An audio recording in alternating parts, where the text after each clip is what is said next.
Hello bachcho, let's read the question. Question say that if vector A, vector B, vector C are three non-coplanar mutually perpendicular unit vector, then vector A, B, C is equal to discuss करते हैं। तो यहाँ पे इस question को करने के लिए की कॉन्सेप्ट क्या हो जाएगा? की कॉन्सेप्ट, अब यहाँ पे वेक्टर ए बी सी जो है वो एक्चुअली में स्केलर ट्रिपल प्रोडक्ट है। Scalar triple product, scalar triple product.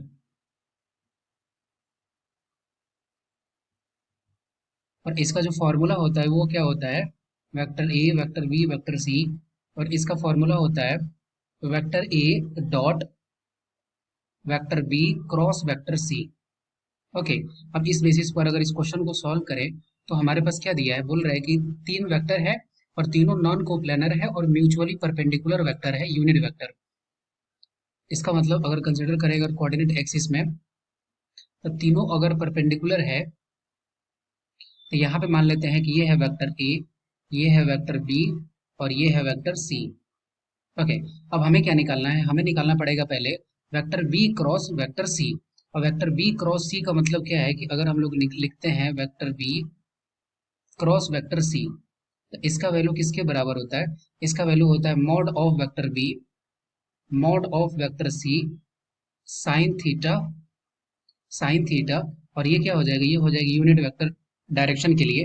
और ये जो डायरेक्शन है ये दोनों के परपेंडिकुलर होगा, वेक्टर बी के भी परपेंडिकुलर होगा और वेक्टर सी के भी परपेंडिकुलर होगा। और वेक्टर बी और वेक्टर सी के परपेंडिकुलर वेक्टर सिर्फ एक ही पॉसिबल है जब ये वेक्टर ए के अलोंग हो जाए। ओके, तो ये क्या है कि तीनों एक दूसरे के क्या है? परपेंडिकुलर। तो यहाँ पे क्या हो जाएगा? Vector B cross vector C का जो वैल्यू आएगा उसके जो डायरेक्शन होंगे वो क्या होगा? वो वेक्टर ए के अलोंग होगा। देन फाइनली हम लोग यहाँ से क्या लिख सकते हैं?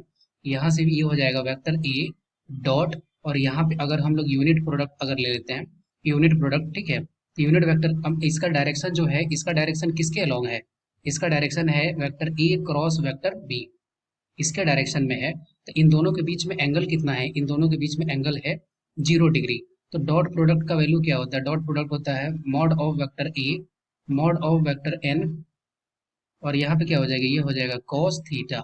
अब ये सब यूनिट वेक्टर है तो ये वैल्यू भी हो जाएगा 1, ये भी हो जाएगा 1 और cos। अब इन दोनों के बीच में एंगल कितना है? 0 डिग्री। तो ये वैल्यू किसके बराबर हो गया? ये वैल्यू हो गया cos 0, वैल्यू कितना होता है? ये 1 होता है। देन फाइनली आंसर कितना हो गया? हो गया वैल्यू 1। ओके, तो ये इस डायरेक्शन में हो गया। अगर मान लेते हैं कि वेक्टर ए के डायरेक्शन में है, ये ऐसा भी पॉसिबल है कि इस डायरेक्शन में चला जाए माइनस वेक्टर में, तो इन दोनों के बीच में एंगल कितना हो जाए? 180 डिग्री। दैट मीन्स पाई, पाई का वैल्यू क्या होता है? -1।